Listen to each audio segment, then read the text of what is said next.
بسم اللہ الرحمن الرحیم۔ شروع کرتا ہوں اللہ کے پاک نام سے جو نہایت رحم کرنے والا ہے۔ السلام علیکم ناظرین، آج ہم خطبہ حجۃ الوداع کا اگلا حصہ پڑھیں گے۔ حضور صلی اللہ علیہ وآلہ وسلم نے فرمایا، جاہلیت کے تمام دستور میرے قدموں کے نیچے ہیں۔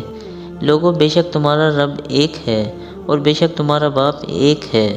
ہاں، عربی کو اجمی پر، اجمی کو عربی پر، سرخ کو سیاہ پر، سیاہ کو سرخ پر کوئی فضیلت نہیں۔ ہر مسلمان دوسرے مسلمان کا بھائی ہے۔ تمہارے غلام تمہارے غلام، جو خود کھاؤ وہی ان کو کھلاؤ، جو خود پہنو وہی ان کو پہناؤ۔ جاہلیت کے تمام خون یعنی خون کا انتقام باطل کر دیے گئے، اور سب سے پہلے میں اپنے خاندان کا خون، رابعہ بن حارث کے بیٹے کا خون معاف کرتا ہوں۔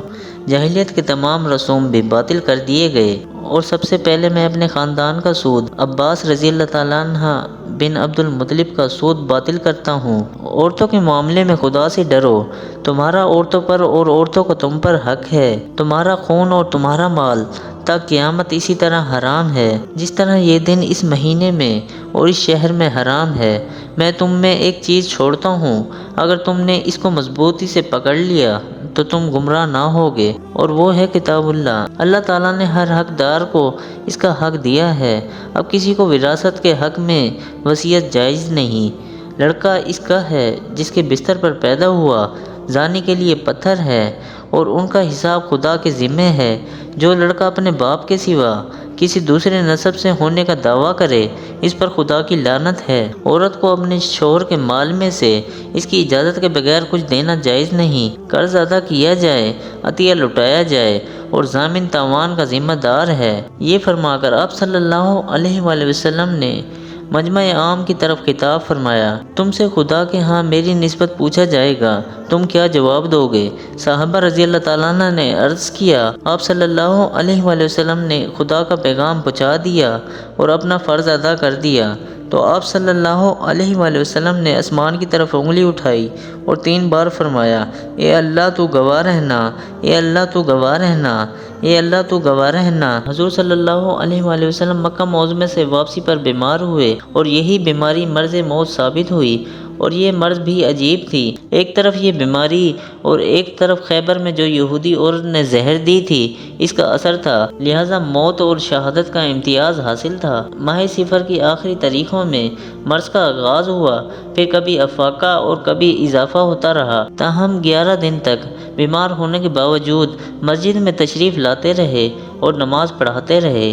آخری نماز جو آپ نے پڑھائی وہ نماز مغرب تھی، جس میں سورۃ مرسلات تلاوت فرمائی۔ اس کے بعد آپ صلی اللہ علیہ وآلہ وسلم کی منشا کے مطابق آپ صلی اللہ علیہ وآلہ وسلم کی حیات میں 17 نمازیں سیدنا ابو بکر صدیق رضی اللہ تعالیٰ عنہ نے پڑھائیں۔ طبیعت کے سنبھلنے پر خطیب کائنات نے ایک اور اہم اور آخری خطبہ ارشاد فرمایا، جس کے بعد پھر کبھی مسجد نبی میں یہ مجلس نہ ہوئی۔ 9 ربیع الاول کو کچھ سکون ہوا تو چہرہ انور کی آخری جھلک امت کو دکھائی اور اشارے سے حکم دیا کہ نمازیں پڑھیں۔ آخری تنبیہ زیر لب یہ سنی گئی کہ یہود و نصارہ پر خدا کی لعنت ہو، انہوں نے اپنے پیغمبروں کی قبروں کو سجدہ گاہ بنا لیا ہے۔